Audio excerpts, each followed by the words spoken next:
Hi again. Walter Rauschenbusch, in his chapter Social Impetus of Primitive Christianity in Christianity and the Social Crisis, page 111.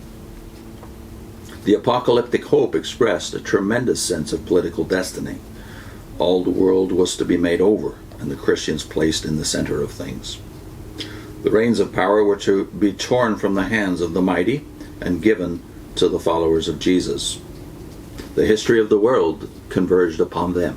They had this proud consciousness of an exalted future, not because of their own worth, but because they believed in the worth of Jesus Christ and hoped to be lifted to power with him as his faithful adherents. At the core, this hope was sound, but we cannot help feeling that the form of the hope was largely visionary. It certainly did not come true.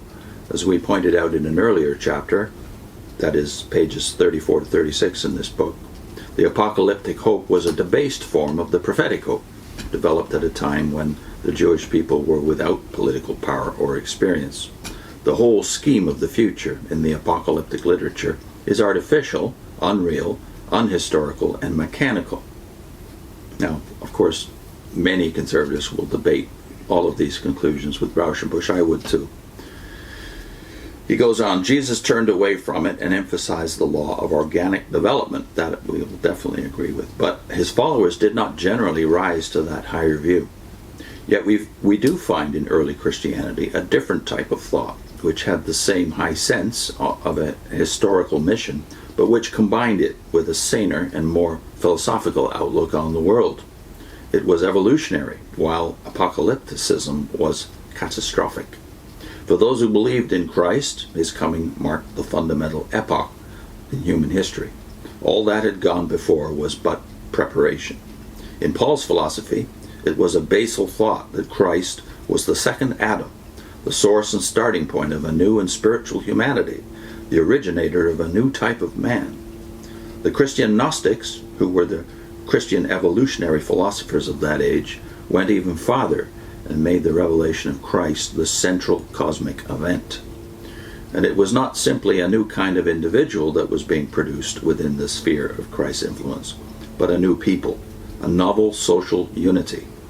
You are a chosen race, a kingly priesthood, a consecrated nation, God's own people, 4 terms in which organic solidarity is expressed with reiterated emphasis. That text, of course, is 1 Peter 2, verse 9.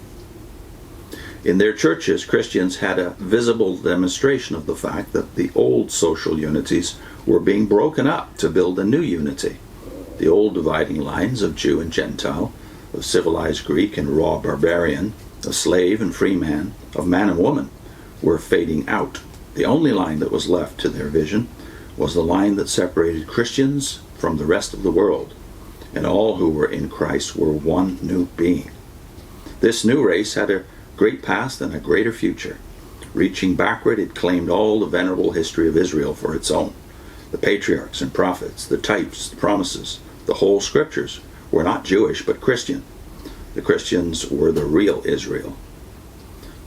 By one daring act of expropriation, the Jewish people were thrust out of their historic heritage, and the Christian church sat within the tents of Shem.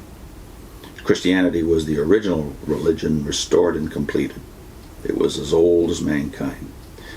Now, this is all disputable, of course, and Christians are still disputing it 100 years after Rauschenbusch wrote this, from a comparatively liberal point of view on the Old and New Testaments. By this appropriation of Hebrew history, the Christians, looking backward, gained a profound sense of historic dignity and importance. They also gained a sense of being a corporate social body, a political entity. Looking forward, this new people realized that it was the people of destiny. As surely as Christ was destined to reign, so surely were the Christians the coming people. They were not only to be superior to the others, but to absorb all others. The dispute here with Rauschenbusch's positions on them being spiritual or new Israel would of course be the literal interpretation of prophecy, which was so obviously the method of the earliest Christian evangelists such as Matthew. So we'll put a link into our study of Matthew, the earliest chapters, where Matthew obviously thinks the strongest argument for Christianity is the literal fulfillment of prophecy.